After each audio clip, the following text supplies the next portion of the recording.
the Gambit, they go for the double duel, double rocket, bam, and that's mind-blowing. Double rocket, double duel, double soul rip, like bam, just instant wins every time. All right, I'm gonna go ahead and say I like your Wyvern pick even more for Beast Coast now. Like, you got all these heroes clustering on top of you. Also, like, I've seen a lot of teams experiment with the Drow Wyvern at the moment, because you can like get a few. Yeah, you can get the damage on level 10, even though gold per minute always feels great, but yeah, it's hard to justify. With the extra range and attack speed from Drow Ranger can work. You also have this kind of frontliner in Kunkka. Oh, hello.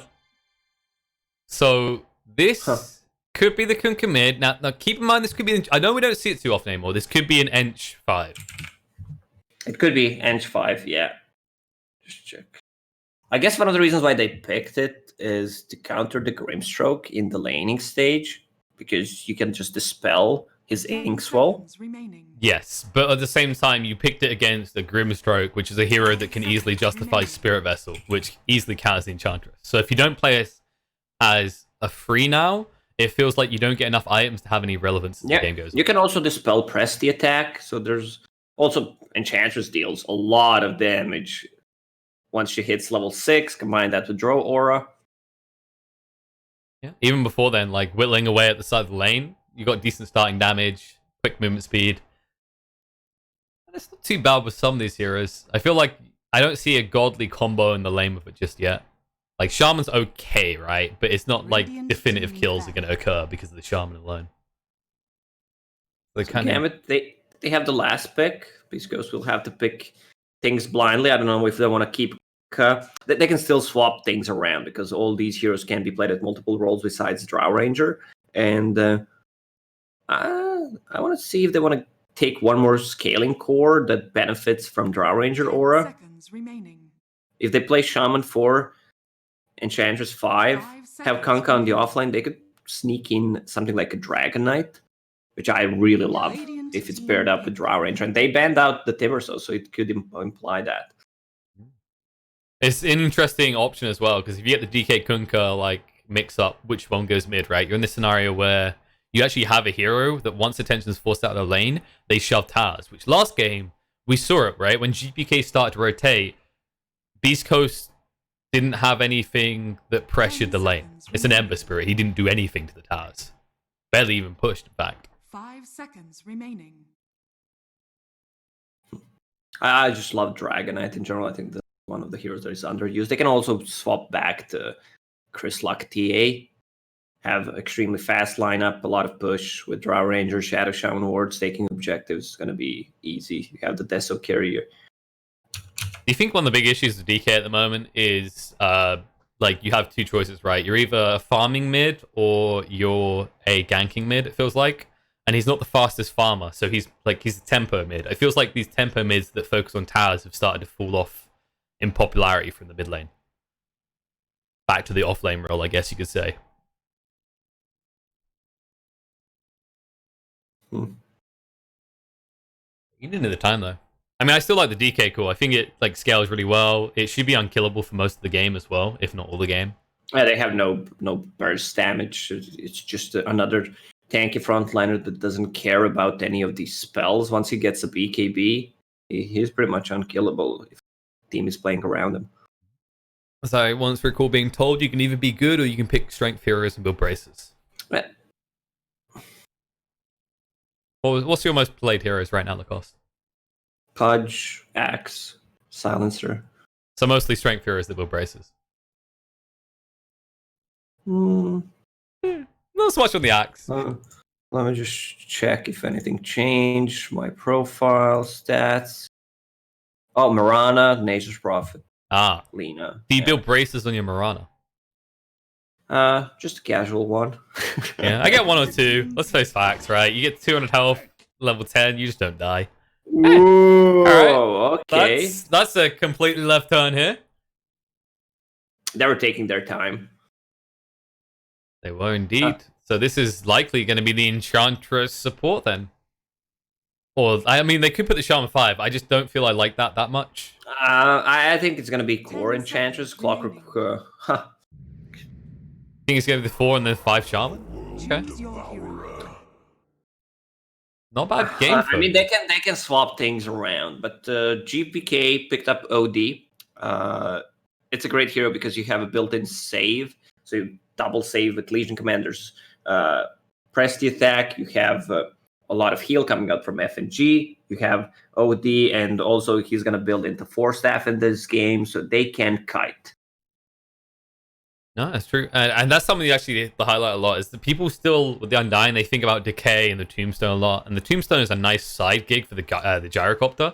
But that soul rip damage, after the recent buffs, like the amount of damage you put out in the early mid-game transition is pretty definitive and can easily win you those fights. Yeah. I guess one of the reasons why they pick Clockwork is because these two supports don't have any kind of escape mechanism. If they're caught inside of the cogs, they will die. Also, Clockwork great against closing the gap against the Gyrocopter, stealing his rockets, and if you get a Blade Mail, he has a lot of uncontrollable damage. So, Beast Coast, they're one of the few teams that ran Shadow Shaman as position 5, and you can make it work. Definitely. Although, in fairness, like you usually getting that Aether Lens a bit quicker is worth it. The difference here is that the trade-off they're actually making is a Clockwork that could get an Urn into either a 4-staff or a Spirit Vessel, which, I mean, this isn't... Yeah. I feel like 4-staff is a high priority in this type of game, right? Like the escape from the control and the X that can mess with things. Plus, you're up against that save plus Dispel if you build a Spirit Vessel quickly.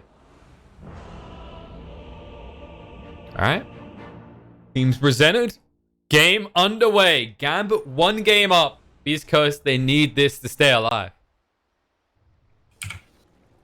I don't think we're going to see too much funky with the lanes to start with. People moving out in a 2-1-2 formation. For battle. I mean, actually, I wouldn't be surprised. Nah. I thought maybe Stinger would try and go top. Like, you can maybe look for a first blood with 3.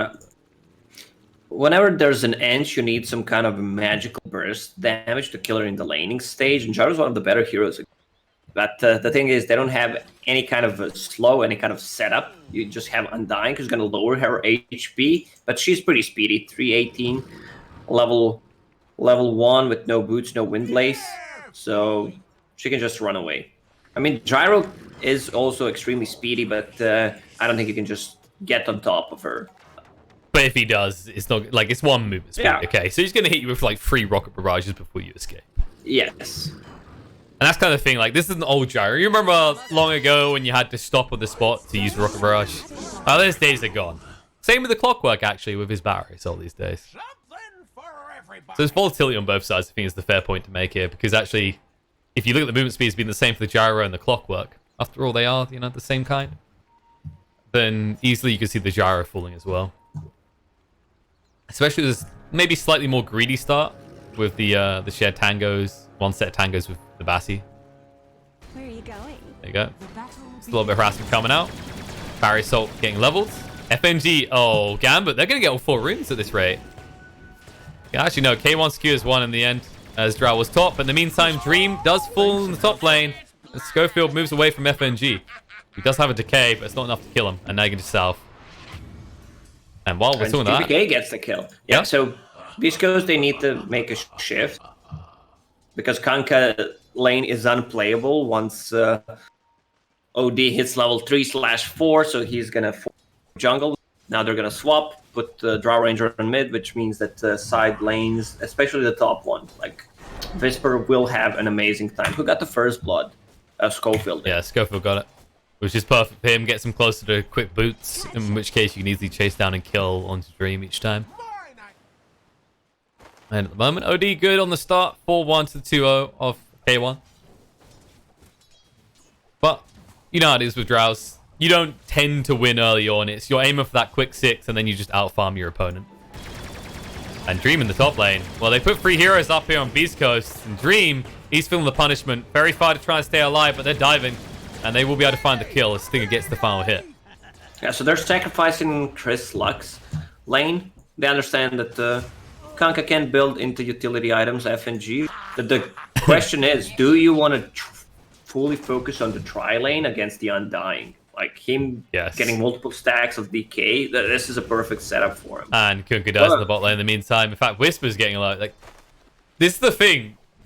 they were making it work for a moment because what they'd done to kill Gyro is they simply ignored FNG. But you saw him wind out that soul rip. Like, once he has 1 point in it, you're pretty friend, as Whisper almost dies. FNG having the time of his life. 2 CS, 2 minutes in. About to hit level 3. Because Gyro Is the had support? to do a walk of shame, yeah. FNG, he's like, I just need to touch anything right now. He forgot to pick up his boots, though. If he had boots right now, he'd have a double kill. Damage. At least a double kill, yeah. Radiant's Meantime, there's double damage from K1, which he desperately needed because he was falling behind in terms of CS. But you got to beat your own tower first. You do that, you can catch up on the farm. Actually, Grimstroke, I mean, he moved off the lane, so that'll be a little bit of time for Chris Luck to farm, but it's still a Legion commander, and you're a melee hero. This is not exactly what you were hoping for. Swap around those odds again. There we go. Oh, meanwhile, Schofield goes down, FNG. This might be his time to die, but this is perfect. Buy stuff. Okay, not so perfect. He didn't buy stuff. Chris Chris Luck gotten a magic stick and 1 more TP, but instead buys 2 mangoes and a tank. Like, he's good to go. I think one. someone who's not good to Bill? go is Chris Luck in the bot lane. Oh, the stroke misses. Sashlo's like fine with this. Like, okay, I'll just keep running at you and right-clicking casually.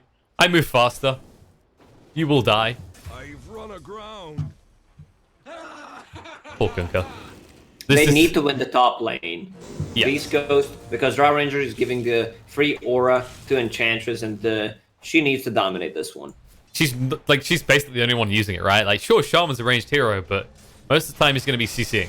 So it's really all in this Enchantress to carry them through that like 10 to 20 minute mark. This could be a game that causes that, but at the same time we mentioned heroes like Gyro on the lane can punish you. Especially once he reaches free. Like, he could go for the 1-1-1 build. With the assistance of FNG, you could easily see Whisper falling. Run off. Just burn all that mana. I guess this is one way to get value out the clock. Like, you're in a lane against an Undying. You just burn all his mana together. Meanwhile, on the bot lane, Stinger. She's dead. Whoa. Oh. Almost. Pops the magic stick. That's only 380 health. That's more than enough to live. If FNG doesn't club you around the face several times. Where are you going? I mean, this is what you want if you're an Undying, though. Even if you're not getting these kills, you're forcing all of their attention on you. Bot lane. Attention moves elsewhere. Vampire goes down. Shackles is out to Schlachlo as well. And the body blocks. Chris Luck prepping him for the kill. They have got the Ether Shock coming off cooldown, but it's only level 1. So they can't get the kill. Heal us. FNG. Lane. 23. Alright, FNG will go down. And Dream's chased on 2 as well, actually. He could die here. Yep. He can't move away. He tried a TP. He mistimed. What? He mistimed. The Barrier Assault had 1 more proc. Thanks for playing Dota 2. Oh, that's a big mistake. So he walked back. They got the smoke for him the last time he died, and he'll probably lose the runes because of it. It's gonna be, let's see, 3 for 1, or if Clockwork can steal his, yeah, it's gonna be 4 for 0. Man, this is FNG's dead as well. Schofield stays alive. FNG does indeed die. On the mid lane, movement in though. Something finally going the way of Gambit, as they will find a kill into the Drow. Gotcha. And as that happens, Legion falls in the bot lane. So the moment someone goes your way, someone goes against you. All right, 1 sec, Lacoste. We're going to restart this call because it was roboing you slightly. All right. All right. We'll get you the real Lacoste, guys.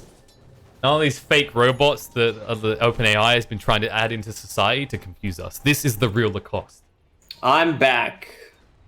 Actually, I shouldn't say real Lacoste because that's how those lawsuits begin. It's the real Lacoste Dota. There you go. Yes, exactly. Don't get me in trouble. I don't know. We need a bit more drama on the Dota R. Nah, we're good. I mean, I'm fine with drama if it's not About you? involving me. Yeah. I'm fine watching someone else's house burn down, just not my own. Well, let's watch Dreams burn down. As Whisper almost gets him, but Vampire does rotate. They haven't dealt with the Wildwing Ripper, and it's actually incredibly frustrating. Go, Phil. Barely clips him with the Inkswell, and he should be able to escape. Dodges the Stroke of Fate. FNG back to the right-click duties, but they've got 3 heroes up here, which means now you've got Legion alone against the Kunkka. And I'd say Kunkka's reaching a point where he can handle the Legion now. Now, he's about to hit level 6, so a lot of kill potential. If they rotate one or more heroes to the bottom, it's a guaranteed kill. Vampire goes down. FNG being slowed down by Whisper. If he can body block with the Wild Wing, he can stop it, but nah, they get across. They'll use this shrine. Good value found. Tower is under We attack. haven't checked on the mid lane too much recently. GPK is still a certain dominance on the CS, but Hector is up to level 6 now, so he can start to ramp up the farm. Which sounds like something Hector would do.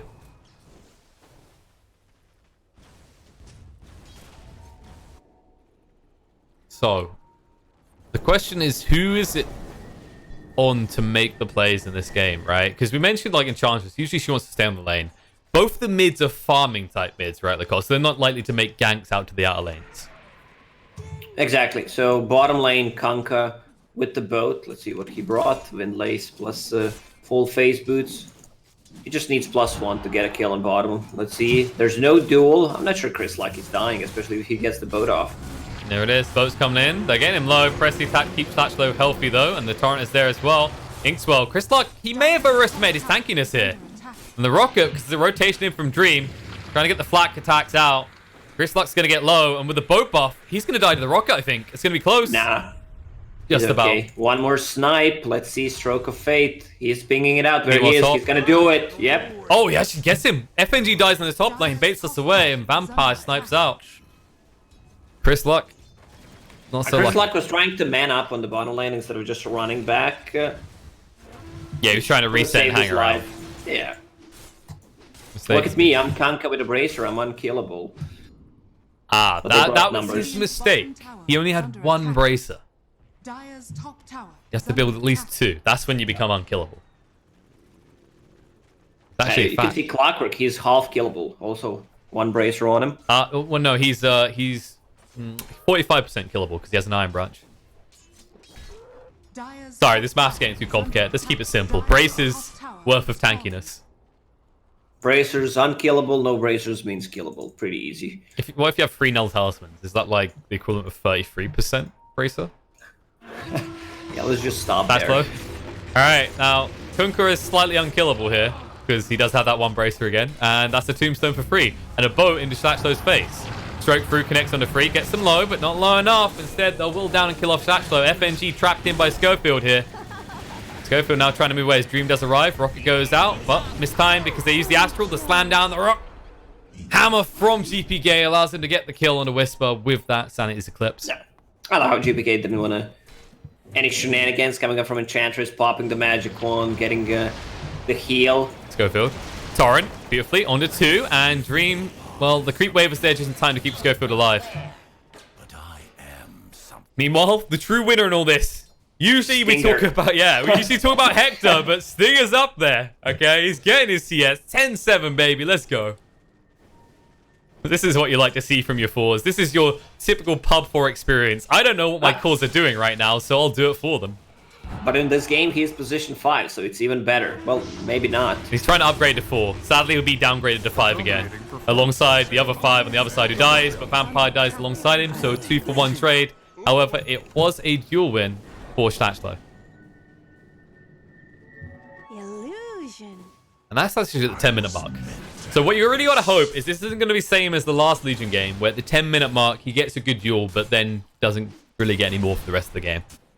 Well, he has a lot of burst damage coming out from OD and Gyrocopter, so way better partners than what beastcoast had in game number 1. Also, both supports are about to hit level 6. Clockwork already used the tome. Shadow Shaman didn't have enough to buy his, so we can expect action happening right now. I love the build on GPK. 3 null talismans, power treads into 4 staff against Clockwork, against Silence. You have multiple layers of save, which I love to see. Yeah, you're tempted towards something like a Blink Dagger with the Astral Escapes, right? But you are up against the Clockwork, most crucially. So you definitely have to go for the 4 staff instead. Hook shot on the top lane from that Clockwork. Catches on the Shatchlow, and he'll be whittled down by Whisper. Is under attack. Drums on this Enchantress does make her mighty threatening. Question is, where is the counter to her? Will it eventually come online? It looks like instead Vampire's prioritizing getting an Aether Lens first over something like a Spirit Vessel Rush. X-Harp from Stinger. I mean, this is a pretty cocky Grimstroke right now, who will be punished by a boat to the face. And with the assist of the Whisper, FNG will be going down. Vampire to follow suit. There's 2 down the side of Gambit. They are not respecting this Enchantress. Oh, and a Tombstone as well. Oh, That's a lot of gold for Beast Coast. The thing is, they're a bit limited on tower damage if they don't drop the wards. Uh-oh. Okay, they I can mean, get... Drow knows some, but she can't just be slowly sieging it. So they need to take a fight before, or she needs to be on the other side of the map. Shadow Shaman is level 6 though, so also has a book ready for himself to pop. A little bit of reading material to pass the time while he's deep in the jungle. And a lot of vision down the bot lane from Gambit, so they're aware of where Whisper is, but the problem is you put down all this vision, so the only thing you're really seeing right now is Enchantress, which you know you don't want to be going on to. It just feels like it's a game of dodge Enchantress. Right now Enchantress has 83% attack speed increase by Drow Ranger Aura. I thought you were about to give me some win rates there. I'm like, whoa! Nah. Oh, wait, stop right there, but Nahaz, no. No, we didn't hire Nahaz for this one. Fired. Too busy teaching people stuff. Not teaching us, Doda. That's what you're here for, Lacoste. Teach me the solution. How do you beat Enchantress? You're at the wrong place then. How do you beat Enchantress? Like, you need BKBs. You need a fast BKB on Gyro. You need a BKB on OD. He has a Blink queued up. Okay. And drums sure if queued he's up. Gonna Gyro? go for it. Yeah, I mean, It makes sense for Gyro. yeah, just finishing the drums is fine. Also, I think, the BKB is not as crucial for him, right? Because you can flat cannon, creep waves, or other heroes. But definitely for the OD, you'd think he'd be going BKB next. But no. he just switches. Like, he understands that BKB is a much better choice. It I sounds... love when it sounds smart, man. And then they just prove you smart. It's It's like a you're rare secretly occasion. coaching them. Yeah.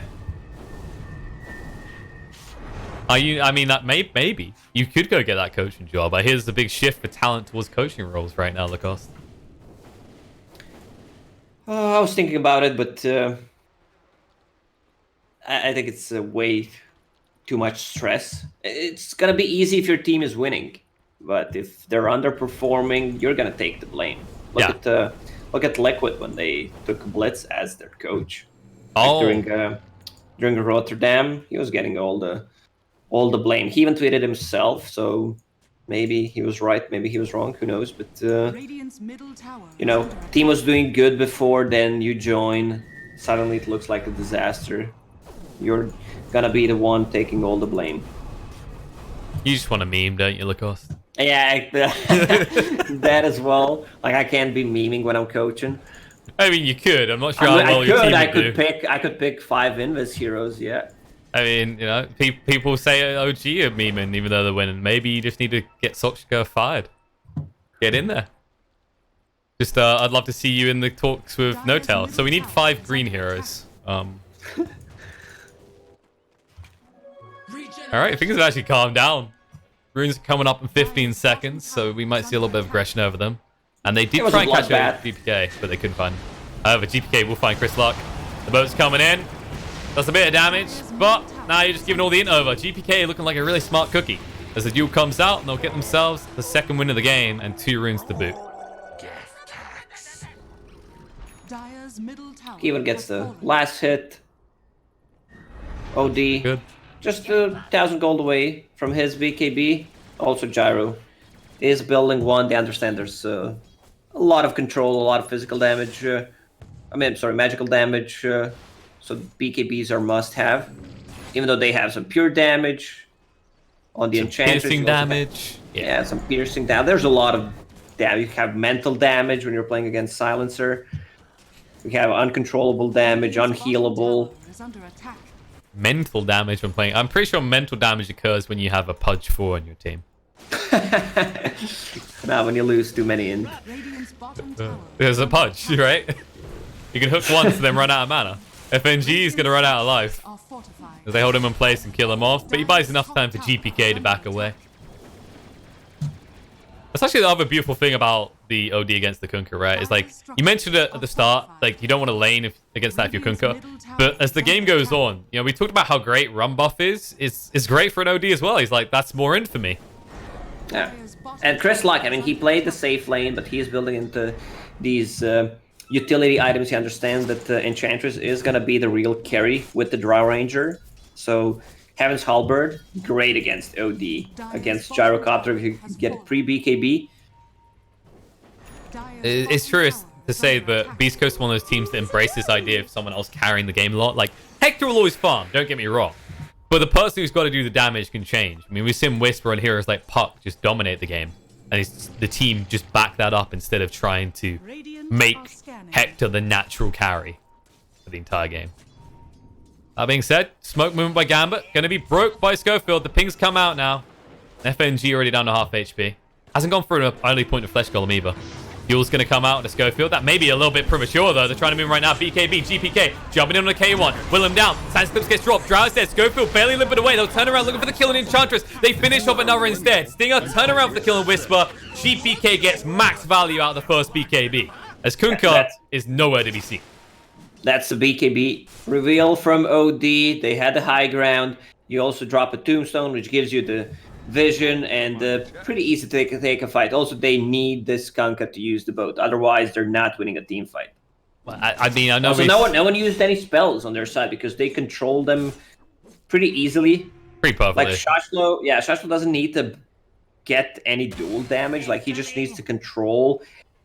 Like, yeah, if it's Kunkka a stun, is right? in that fight, yeah, it's just a stun. Like, if he's there, if he can get it before he can get the boat off, that's the target. However, you know, we mentioned how strong Kunkka is as a hero. His cast range isn't quite good enough to fire a boat from across the map, sadly. So, Beast Coast unable to take a fight there, and Gambit looking a little bit cozy now. Their worth is still slightly in favor of Beast Coast, but with these early BKB timings, Gambit can start to just assert dominance up against these heroes. Chris Luck, Fuel on the side in the meantime, on the Shaman. The boat's coming in to try and protect him, keep him alive, not give over the duel. The leash does leash them together now. And there's a double Astral looking pretty. Farm some wards and then kill off the heroes maybe. Oh, jump in. Nice hit with the hook shot. And now the damage coming out. The BKB, GPK can't keep himself alive. He'd already used the 4-staff to go aggressive and is punished for it straight away by Whisper. Yeah, he couldn't even hit the Clockwork because Heaven's Halberd would use before, and he popped the BKB to survive, but couldn't even deal the damage. It's undispellable, and we can see how much damage Enchantress deals. She is also switching towards Hand of Midas. 19 minutes in. Let's hit the important detail. Drums, Dragon Lance, Midas. It's not like this is a recovery Midas. This is a, oh crap, I didn't realize I was doing this well, Midas. Oh, once she gets to level 15, the extra 50 damage, that's gonna hurt. Like, all her talents are extremely strong. This is literally a game of who can jump who first. Does OD get jumped or does the Enchantress, right? Like, that's how this game now plays. Whoever gets caught out and dies first, the other team then wins. And I feel like it's going to be that way for a while, Lacoste. Until, like, Jara has 3 or 4 items or the Drow has 3 or 4 items. But Drow can't die easily anymore. You know, they gave her the Aegis for a good reason here. They were like, Enchantress needs her attack speed. What better way to guarantee it than by making Drow a very unattractive target? This Enchantress is gonna be a huge problem for them. Right now, she has insane amount of attack speed, but might lack mana in a team fight. Look, You don't need mana. You're right, attacking too fast. Just get your 50 damage talent and keep clicking them afterwards. It's fine. I mean, if one of the heroes is not dead by the 5th shot, then something's gone wrong with your strategy anyway, right? No, not necessarily. I mean, Enchantress, she is actually one of the strongest late game heroes, and with this kind of a build, she's gonna scale. End of Midas, even though it's pretty late, has BKB queued up, so she's gonna be like double untouchable. Can't really do anything to her. It's kind of one of those awkwardly deceptive Drow lineups, right? Usually you think about Drow as this hero that enables a 25-minute finish around that range. But I think they're looking at this game and going, okay, they've got things like Gyro, so they can very easily clear waves. So getting on the high ground is going to be a nuisance for us. So they're like, okay, we'll just go super late. You know, level 25 on a Drow is insane anyway, so she bounces back eventually. Gambit will have a problem pushing in the lanes, because you're playing against Clockwork with the rockets, you have Drow Ranger popping the aura, so lanes are going to be pushed in always. True. They're trying to push it out now. Gambit come off this top tier 1 tower. They have only taken 1 tower so far. It's a big part of where the Beast Coast gold leaders, in fact, is the fact that they've taken 3 towers compared to the 1. But this just feels like a lot of wasted time for Gambit. I mean, Chris Lock is on the other side of the map doing what he done last time, but Gambit aren't able to find the pick off this time around. And instead, the smoke comes out from Beast Coast. Chris Luck playing a different side of the map, but someone was reusing his courier, so BKB is not there yet. Hook shot in, sees Dream, catches him out, the Hex is there as well. Oh no, the uphill miss. Doesn't buy enough time. Silence a little bit too late to save his life. Now the X is coming out on the Vampire, drags him back into the mess, and he'll die too. On the other side, FNG, man fighting up against Hector, gets him low, but Hector gets the kill. Astra goes out, trying to pop that Aegis. Now BKB, GPK jumps in, Stinger goes down, gets melted off. Schofield turned around and he's going to be dueled and killed off as well.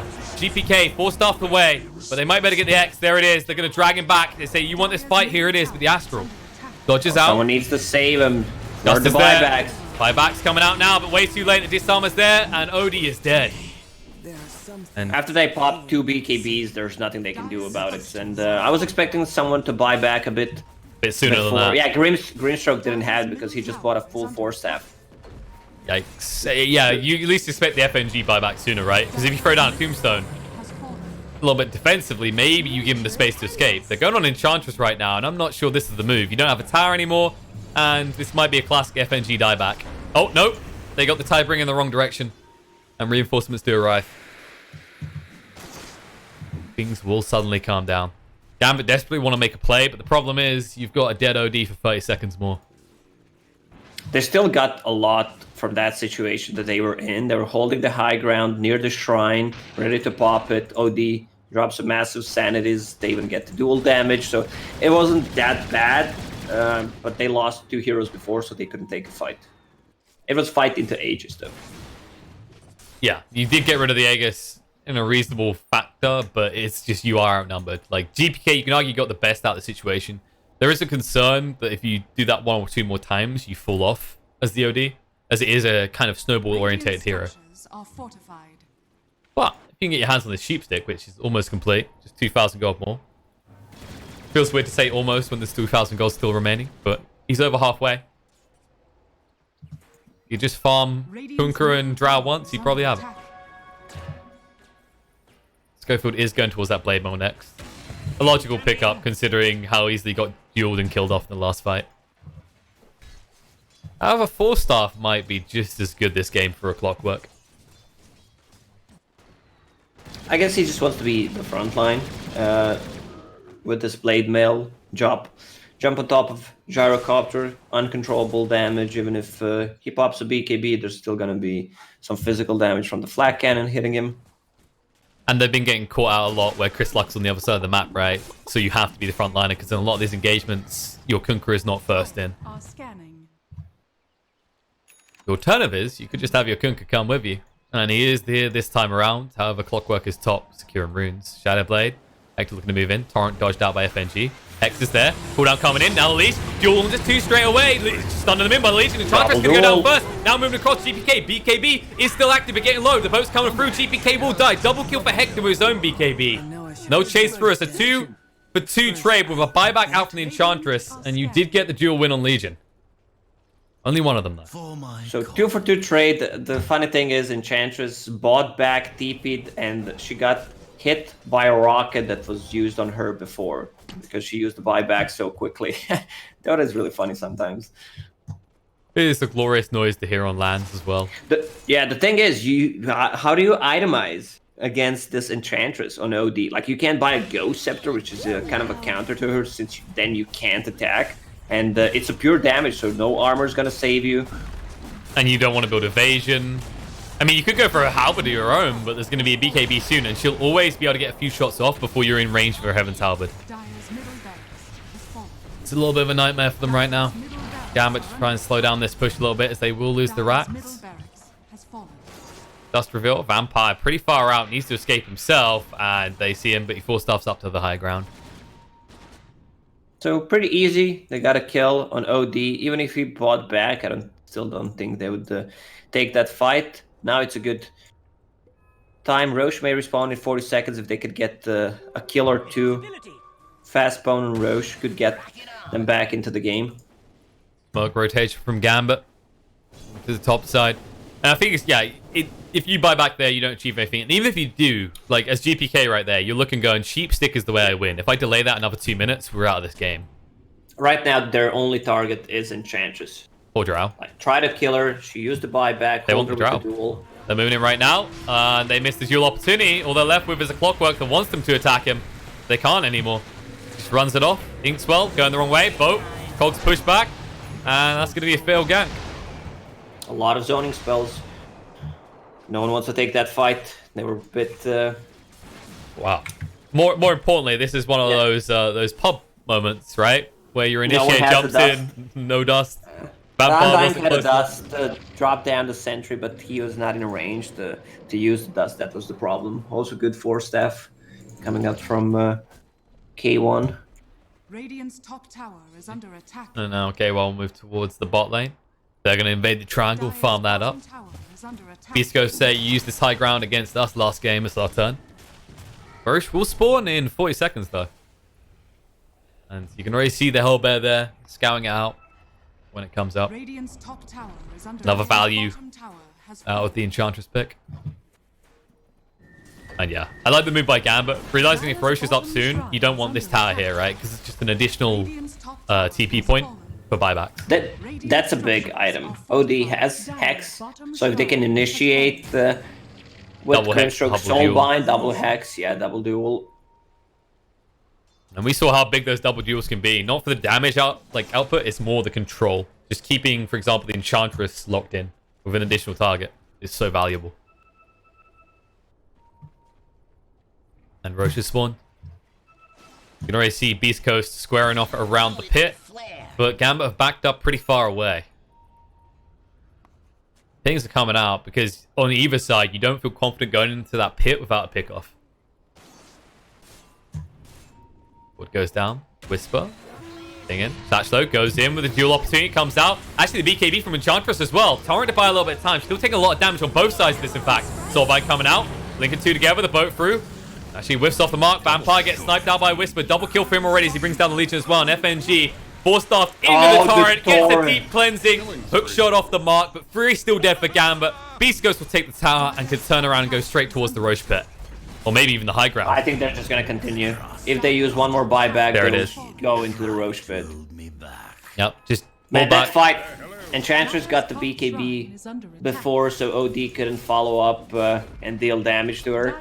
There was hesitation as well, right? It looked like there was a second or two before Legion actually got the duel.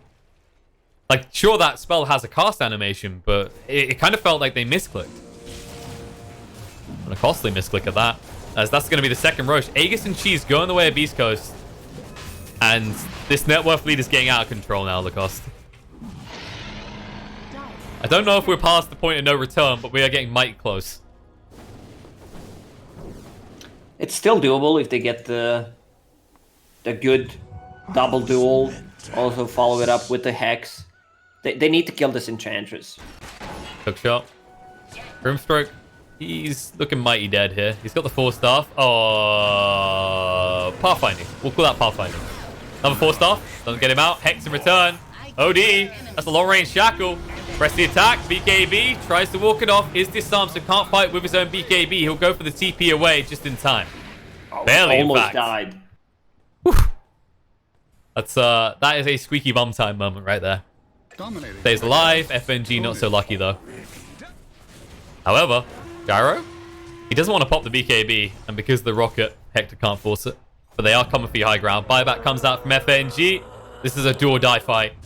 And, well, your Grimstroke has already died, and they know that he has no buyback. They don't even want to fight. Lock. Just toying with them. Level 22, 3.4 KHP. Can do whatever he wants. Has a BKB and the cheese. Yep. Did take that 20 strength talents over the 3k mark on HP. And is toying with FNG right now. Says, decay me. I can barely see the difference in my health. And board's placed down to zone away the side of Gambit and hit up the tower. As the side of Gambit already 2 lanes down. Beast Coast going to try and make it free. Radiant using a scan to see if they want to backstab them. Hook shot in. Dream has the BKB. Can't use it though. The Hex instantly out before he could get it off. Soul Rip won't keep him alive. Soulbind comes out, but way too late to make a difference. And now the BKB, GPK, moving in. Hex out. Enchantress, Beast owning him. GPK away though. They're doing too much damage. Whisper gets the kill, forces them back. GG comes out. We're going to need a game 3. A dominating performance. Double Man, if there was a perfect Enchantress game, this We just is saw it. one. Yeah. Like, I want to see the amount of the damage that she dealt. It's a pure damage, you can't really itemize, and if she doesn't die... I mean, you can try to kill Drow Ranger, so she loses her attack speed, but a Legion Commander was missing an item, like either a Shadow Blade to try to cut into backlines, or have a BKB so that they can't touch her. But overall, good performance from Beast Coast. I love the Enchantress pick, paired up with the Drow Ranger. And they played it good. They're one of the few teams that also play Shadow Shaman as 5, and you can if you can survive the early game, like this hero just delivers. He had the Etherlands Ghost Scepter XP on level 10, got him to level 15, so extra cast range down. You can initiate from the fog easily. And gotta give credit to Chris Luck. Rough start to the game, but that halberd timing completely screwed GPK's snowball potential. I feel like that was the big highlight moment, right? As each fight, Kunkka getting those disarms off meant the OD had no sort of rebuttal. Because one side had that disarm and the other didn't, and both sides have these kind of critical masses of damage in the form of right-click, that felt like the biggest deciding factor. I'm looking at the hero damage, 24,000 on Enchantress. No one is even close to her. I think the TLDR for this game, the cost is Sprink. And on that thought, we'll go do a break. Back in probably about 10 minutes for the deciding game between Beast Coast and Gambit. And honestly, either team could take this. And the only consistency I see across that board is there's probably going to be a Kunkka pick, and whoever picks it will win the game. Stay tuned and we'll find out if my prediction's right.